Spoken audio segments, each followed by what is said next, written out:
السلام عليكم ورحمة الله وبركاته. مرحبا بكم على قناة مصطفى تيوب. إن شاء الله النهاردة هنتكلم عن موضوع مهم جدا، بإذن الله نطلع من الحلقة ديت بأي إفادة حتى لو بسيطة. بس قبل ما أبدأ كلامي يا ريت نصلي على سيدنا النبي صلى الله عليه وسلم.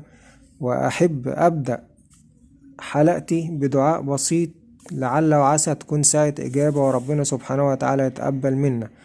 اللهم ارحمنا فإنك بنا راحم، ولا تعذبنا يا الله فأنت علينا قادر، والطف بنا يا مولانا فيما جرت به المقادير.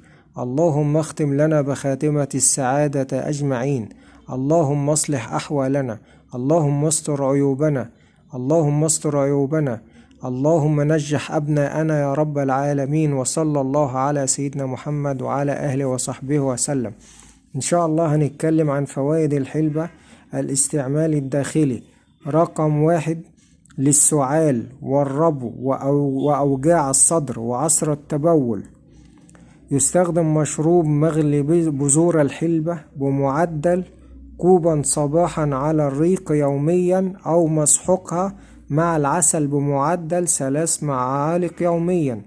رقم 2: لالتهابات الحلق وآلام المثانة والنزلات المعوية والبواسير والإمساك والضعف الجنسي والنحافة.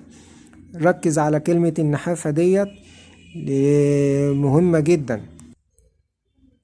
يتناول المريض مغلى الحلبة وتؤكل بذورها مطهية من 2 إلى 3 أكواب يوميا. رقم 3: لعلاج عسر الطمس والإسهال مغلي بذور الحلبة أيضا. رقم 4: لقروح المعدة والأمعاء يستعمل مسحوق الحلبة ممزوجا مع الخل بمعدل 3 معالق يوميا. رقم 5: لحالات الصرع تناول مشروب مغلى الحلبة وأكلها اللي هي الخضرة، وأكلها مزرعة نابتة، يفيد في علاج بعض حالات الصرع. ثانيا: الاستعمال الخارجي التهابات الحلق واللوزيتين. يستخدم منقوع مسحوق الحلبة على شكل غرغرة مرة كل ساعة. رقم 2: يستخدم في علاج الأمراض سالفة الذكر مزيج مكون من مسحوق بذور الحلبة مع بضعة فصوص مهروسة من الثوم مع قليلا من الزيت، ويستعمل هذا المزيج كدهان موضعي مع التدليك. هعيد المعلومة دي تاني: لآلام البرد والروماتيزم والعضلات يستخدم في علاج الأمراض سالفة الذكر مزيج مكون من مسحوق بذور الحلبة مع بضعة فصوص ثوم مهروسة مع قليلا من الزيت، ويستعمل هذا المزيج كدهان موضعي مع التدليك. رقم 3: إزالة الأورام والقروح والدمامل.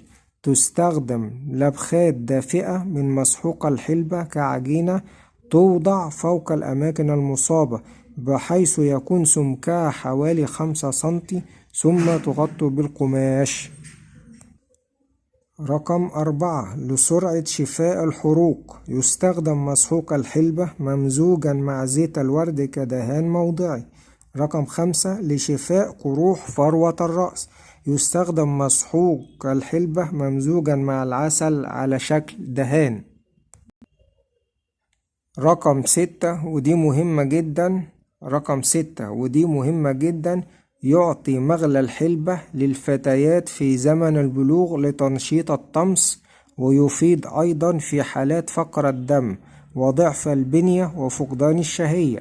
هقولها تاني: يعطي مغلى الحلبة للفتيات في زمن البلوغ لتنشيط الطمس، ويفيد أيضا في حالات فقر الدم وضعف البنية وفقدان الشهية.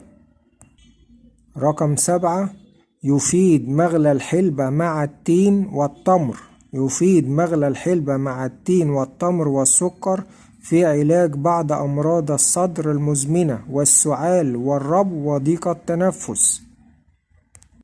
رقم 7 ودي مهمة جدا: تستعمل البذور لعمل لبخة في علاج الدمامل والإسراع بفتحها وشفائها، وكذلك علاج حالات الخراج، علاجات الخراج النتنة وتعمل اللبخة بمزيج كمية من مسحوق البذور في وعاء به كمية من الماء الفاتر.